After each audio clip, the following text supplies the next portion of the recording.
Ahoy shipmates, Amy from Cruise Craze Fam, and welcome to my Disney Wonder cruise ship review.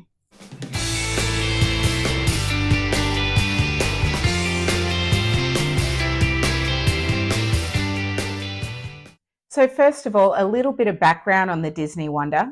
Construction started on the Disney Wonder cruise ship on the 5th of May 1997, and it was launched on the 23rd of February 1998. It is 84,130 gross tonnes, 30 metres long, with 11 decks, and holds 2,400 passengers and 945 crew. She is a Magic class ship, and she is the second ship in the Disney fleet. When we heard that Disney was coming to Australia, we had to book it. This is a bucket list for us, and the way we justified it is here in Australia, for us to go to Disneyland or Disney World, we would have to fly the four of us all the way to the other side of the world, and then Disneyland's getting so expensive, or Disney World, both of them are getting so expensive these days that it just seemed unachievable for us. So when we heard that the Disney Wonder was actually coming to Melbourne, we figured that saved us a whole bunch of money on flights, and that this would be our Disney experience down under. So we booked it. We didn't tell the kids. Now, firstly, I will say, because this was the inaugural season, the moment those bookings came out, they were booked up like crazy. So I got in with Adrian, the cruise and travel guy, and I had him book it for me. So by the time I woke up on the day that it opened, he had already booked it. And so I didn't have to worry about anything. So it was really, really good. So it was worth going through a travel agent, because I had some friends who tried to book it themselves. It was chaos. One of my friends said, I think she booked it like 2 o'clock in the morning when she got up to breastfeed. There was another friend who said she was just refreshing all day long, and she didn't book it till like stupid o'clock at night. So it was madness for that. I'm sure it's died down a bit now, but just to try to get that first booking was chaos. We managed to keep it secret from the children for nearly a year and a half. So we wanted to surprise them. So we told them we were going to a barbecue at my brother's house, and my dad drove us. And my son did pick up that we were kind of going the wrong direction, but we just pulled up at the port, and it was a lovely surprise for the kids. They absolutely loved it. They were so excited. So we boarded the ship. So the first thing we noticed when we got to the ship is how stunning she was. It's the decorative details on the front of the ship, on the bow. It's just the quality. It's a very traditional looking ship. It's timeless, and it's just beautiful. So we traveled through the port, and the first thing is all the workers at the port had little Mickey hands and stuff. So the details were there right from that moment. Then we did get some photos. We got on board. The moment you walk through the door, they greet your family. So they'll make an announcement that you're here. Disney Wonder, please welcome aboard the Schultz family. Disney Wonder, please welcome the Chamber family. That is such a super nice detail. It's just one of those little Disney details that makes the experience magical and memorable for you. Once we were on board, first thing I had to do was go and load some cash onto my card. So you do get little cards, which is what you use for getting into your cabin, and you also use it for all of your spending. Now, everything in Australia is in US dollars. So we figured it would be easier for us to budget by going and taking out US dollars in cash and then loading that onto our account. That way, when we see that a cocktail is, say, $20, then we know it's $20 from what we've got on there, which was US dollars. There is people who had credit cards on there who really struggled with the conversion rates. So I'm really, really glad we did that. So I would recommend, if you can, take some US dollars, go and load it onto your card. That process was pretty quick. They were really efficient at the guest services. It happened really quickly. So that was done kind of the moment we got on board. I just lined up and did that while the kids kind of went off and did their own thing. Goofy was there to greet us as well. And then we went to go get something to eat at Cabanas. So Cabanas is the buffet on board. It's got a large range of food. There's all sorts of different healthy food. There's plenty of stuff that's friendly for the children. The one thing I will say about Cabanas is that maybe there is limited seating. We did kind of struggle to find a seat. There isn't a whole lot for the amount of people that's on the ship. It's not uncommon for a buffet to be struggling in seating though, so I won't say that it's just isolated to the Disney Wonder, but I did feel it was lacking seating. After lunch, we then went to our cabin. So the cabins are great. They are perfectly designed for families. There is a curtain that divides the king bed, which is for the adults or the parents, and then there is two bunks. So obviously, if you've got a third or fourth passenger, whether it be children or whether it be adults, they will stay in there. So there is a curtain that divides that. We did get a veranda cabin, so with a balcony basically. I will say I didn't use the balcony a whole lot. There was so much to do in this 4 days on this cruise, and we just didn't get to use it. So you could probably save your cash and not get a veranda balcony, to be totally honest. Depends on what you think you might do in that time. The bathrooms are another unique feature to Disney. They separated the toilet to the shower. So there are two separate rooms, and this is great. This means that someone can be at the toilet and then someone can go and use the shower or the bath at the same time. So there is a bath in all of the bathrooms, which is really, really great for people with young kids. It is a small bath, but it works well for kids. There is also ample storage in the cabins, so you'll have plenty of room to hang your clothes, plenty of drawers as well. And you do get turned down or your room service twice a day. So you get a morning one and you get an evening one. So the great thing is that they do convert those bunks back to a sofa during the day. So you can use that and watch TV. And then at night, they will come and they will bring the bunks down and they'll set them up to be beds again. All right, so we started unpacking and then it was time for the muster. So I have done a bit of a video on this already. The muster I am not a fan of.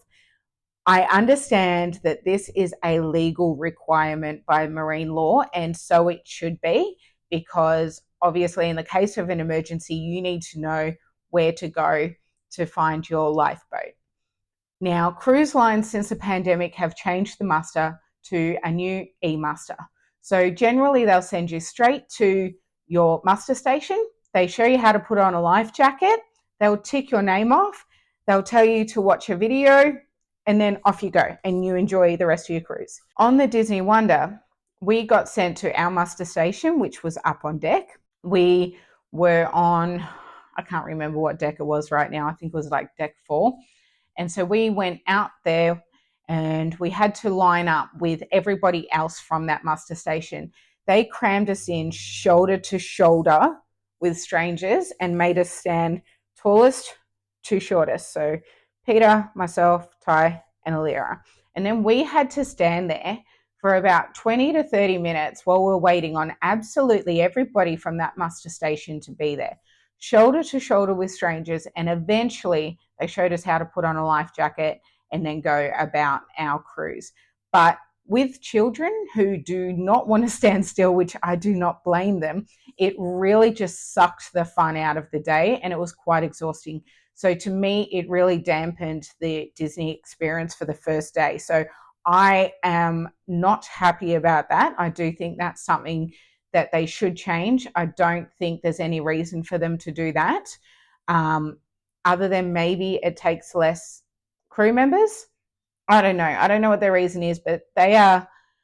I've seen Margaritaville have done it, but other than that, they're the only cruise line. NCL tried to go back to that, and then the backlash was insane. So now they've gone back to their e-muster as well. So I really think this is something that Disney, especially with the amount of kids on there, should really reconsider, because it really did dampen our experience for that first day.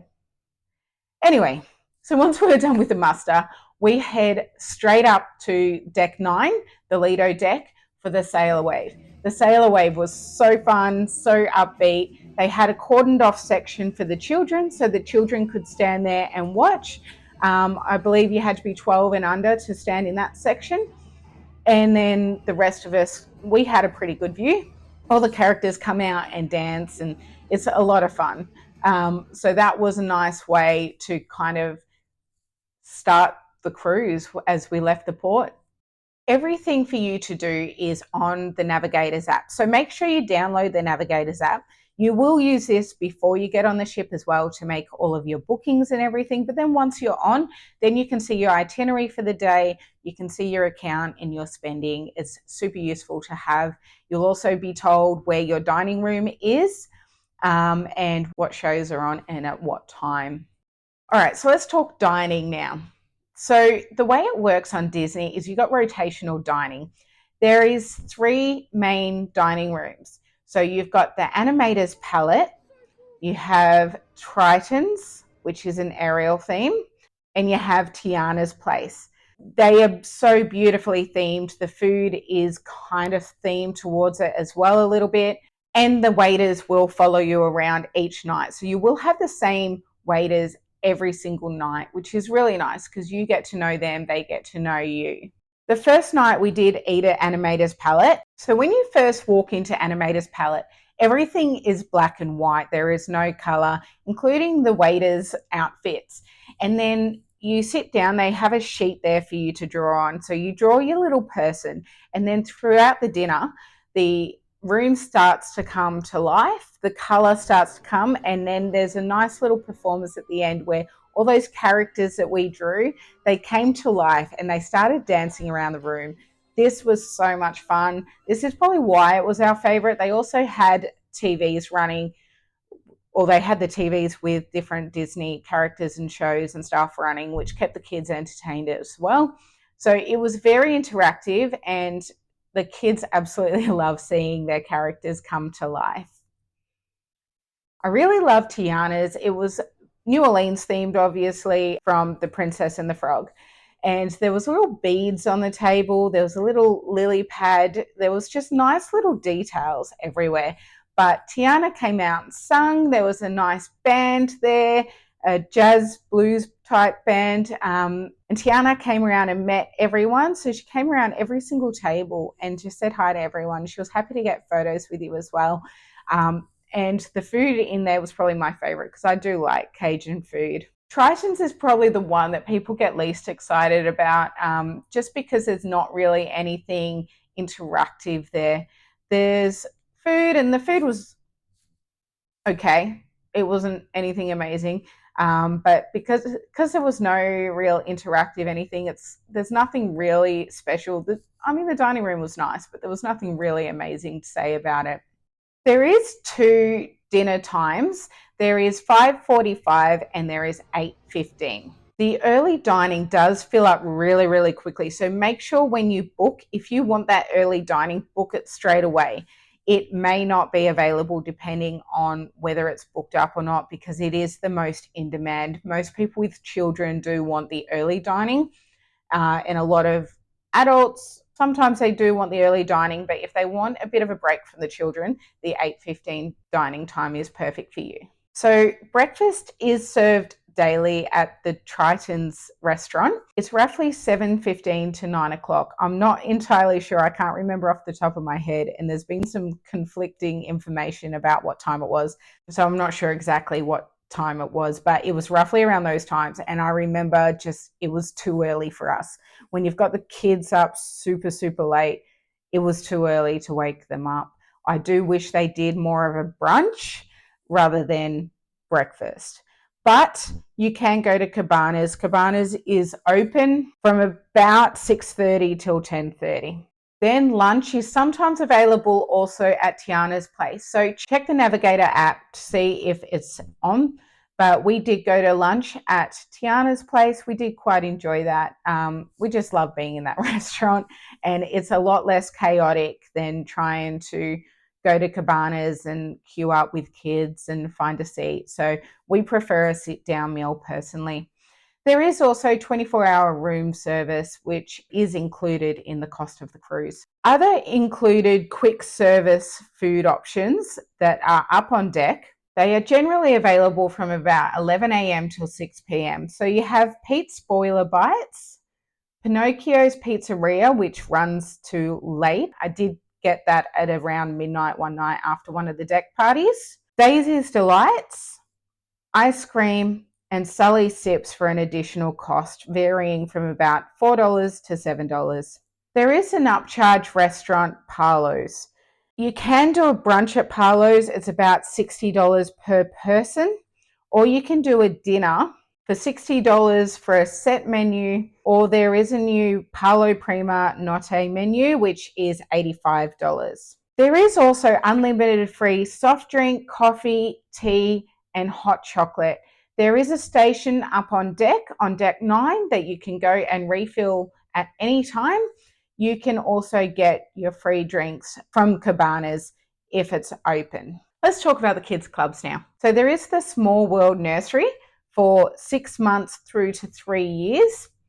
Oceaneers Club for kids 3 to 10. Oceaneers Lab, which is also for children 3 to 10. The Edge, which is for kids 11 to 14.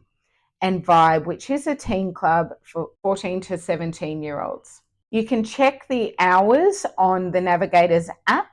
I will note also, my son did not like the Edge. He found there was nothing really in there that he really liked. He found it quite boring, to quote. And he also found that with the older kids in there, with him only just like 9 days before the cruise turned 11, he was one of the younger ones, and he did find it quite intimidating with the older kids, like the teenagers, 14-year-olds in there. So we found out during the cruise that there is open times in the Oceaneers Club and the Oceaneers Lab.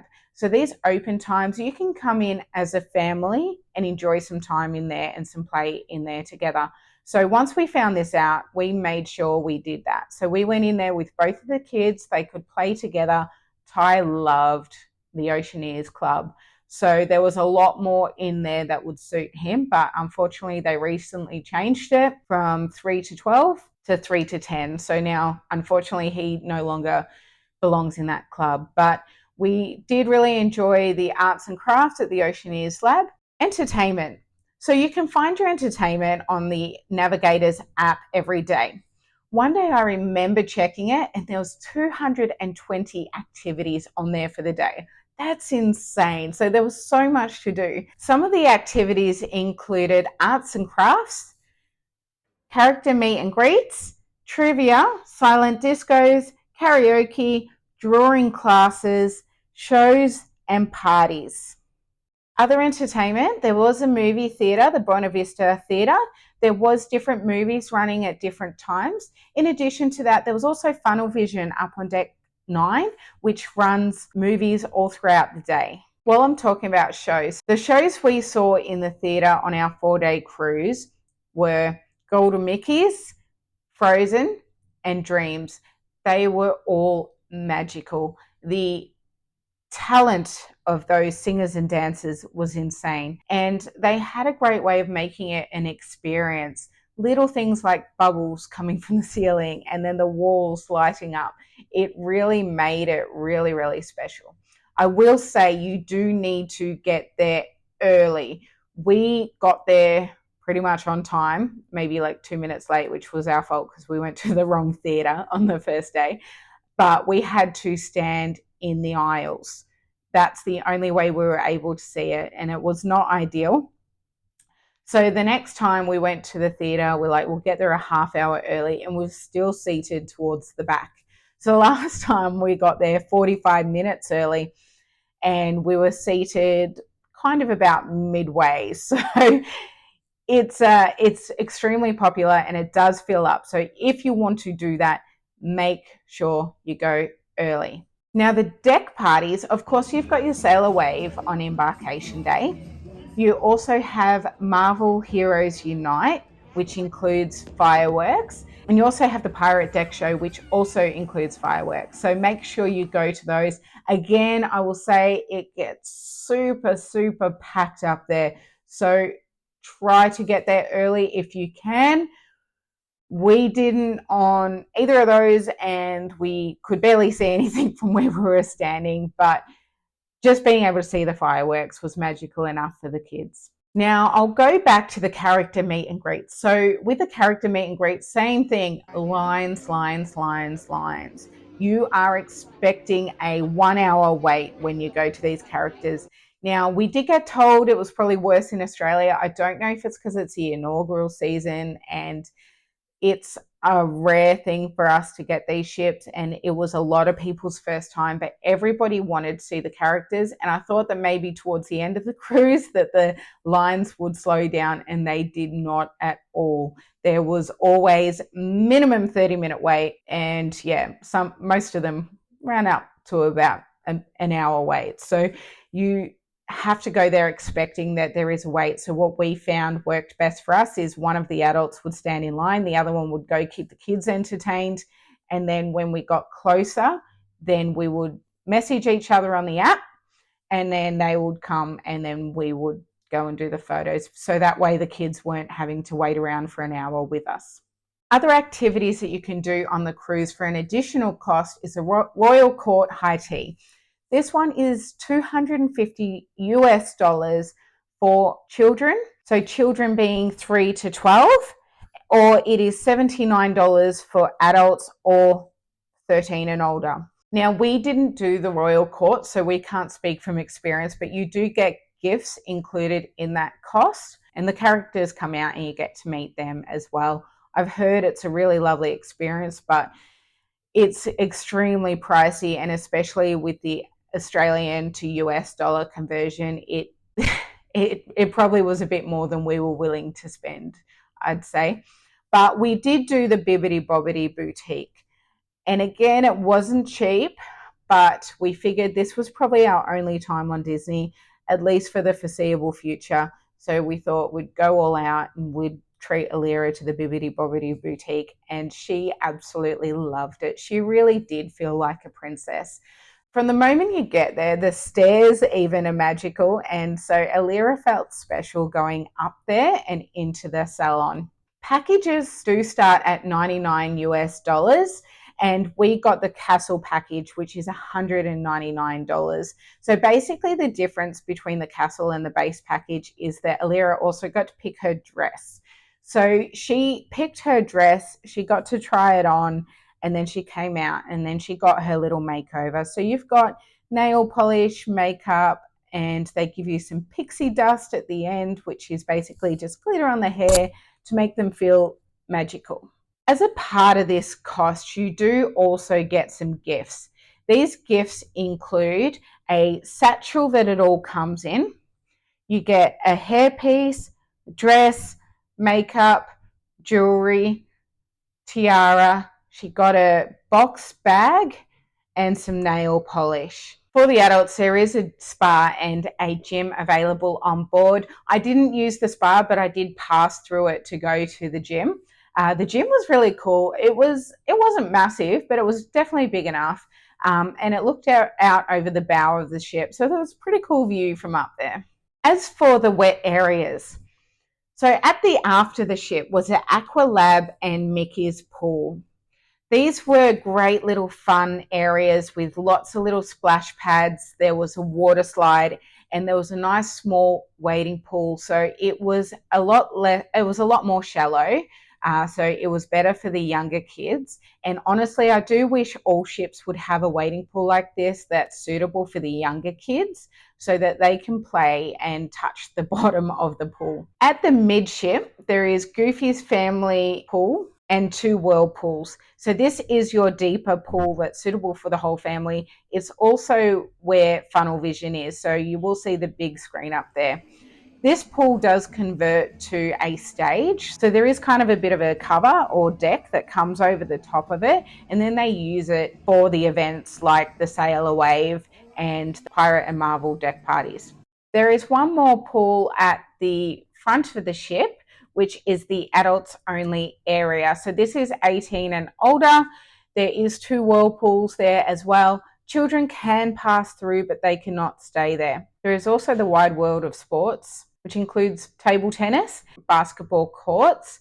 There's also shuffleboard and a running track as well. Of course, the service on the Disney Wonder is incredible. So the characters stay perfectly in character the entire time. The cast members are all really, really friendly. So they do call their crew cast members. The room stewards are really, really nice. They call you by name, obviously. They are very helpful. They can bring you anything you need. As I said earlier, they do the turn down service twice a day. And I will say the waiters were really, really good as well. The service was, of course, exceptional. Little things like when we went to lunch and Alira was having a big meltdown because she wanted cheese pizza. So she wanted to go up on deck and get cheese pizza. We wanted to go to Yana's. So we had a bit of a battle back and forth with her about that.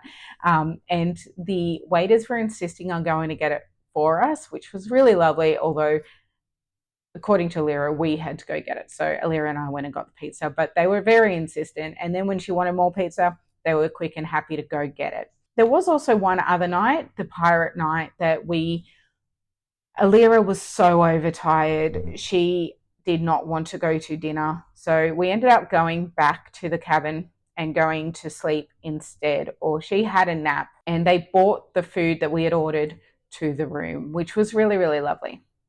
On the last night, they leave tags and envelopes in your room. So the tags will have a color and a character. So this is your disembarkation group. So when you'll put your name on there and everything, you'll pack your bags and you have to have them out at 10:15 at night if you want them to take your bags. I do highly recommend this just because on disembarkation day, it does get crazy and everyone's trying to use the elevators because they've all got bags. So if you don't have bags, you can just go down the stairs and you don't need to worry about waiting forever to try to get one of the limited elevators. So I do recommend you try to get your bags out there by 10:15. I will admit I did struggle to do so. There was still so much happening on that night that I wanted to get to that I struggled to have time to pack. Now, these envelopes, they are for additional tips. So one thing that was really good is that on that sheet that they give you the last day, it actually does have how much is going to each of your waiters and room stewards and stuff like that. So you know how much of your included gratuities is going towards the staff member. So it's up to you whether you want to leave additional tips. What we ended up doing is just any additional US dollars that we had, we just tipped to the crew members because I have worked on a cruise ship. I do know how hard they work and I just find it's nice to leave them a little extra something to say thank you. Of course, do not feel obligated to do so. It's entirely personal choice. So on the last day, there was a big farewell party. Now, Alira and Ty were too tired. It was at 10 o'clock at night. So they didn't go. So Peter stayed in the cabin with them and I went to it. It was really nice to say farewell and they gave you one more chance to meet some of the characters. And the event was topped off with confetti falling from the ceiling. So it was a really nice way to say farewell to all the characters and finish your cruise. The next day was disembarkation day. So we did have to be out of the cabins really early. I can't remember if it was 7 or 7:15, but it was really, 7:30. But I do remember it was really, really early. So we had to get the children up and ready really early. They were super tired, but thankfully they'd gone to bed a bit earlier. I was knackered because I went to bed really late because I tried to pack as much as I could that night. But we went and had breakfast at Triton, so that was available. We did have a couple of bags with us, but we weren't the only ones. So it is fine to take your bags to the breakfast with you. And then we were off the ship by 8 a.m. So overall, it was a magical experience. The cost of this cruise was insane. Honestly, it's probably one of the biggest downfalls to Disney for us is that it's just not affordable. It almost seems like you need to be wealthy to have the Disney experience this day and age, which is quite unfortunate because that's not really what Walt Disney wanted. He wanted the fun for everybody. So I do wish that they would make it a little bit more affordable. In saying that, I can see where the money's gone. The experience is elevated. The food was average, but the experience was elevated and the ships were extremely well maintained. So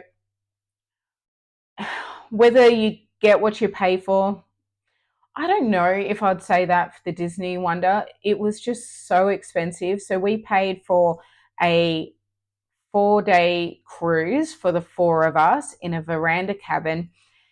It was $6,500 plus about $500 in gratuity with the Australian to US dollar conversion. So it was extremely expensive for us. So for us, we just can't justify doing this again anytime soon, considering we can have an incredible experience on another cruise line. It may not be Disney, don't get me wrong, Disney is next level, but us adults, we just can't justify it.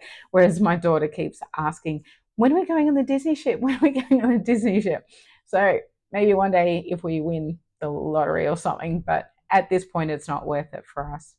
Thank you for taking the time to watch my Disney Wonder review. I hope you got something out of it. Please go on there and form your own experiences. This is just from our experience. So we did love it overall. It was a magical experience, but please go on there, keep an open mind. Try not to do everything because there is too much. Honestly, it is impossible to do everything. And even we left absolutely exhausted. We needed a holiday after the cruise. So please go there, have an open mind, do what you want to do, but try not to do everything and just enjoy the experience, live in the moment. I appreciate you watching. Please like and subscribe for more cruise and travel tips, and we'll catch you in the next one. Like and subscribe.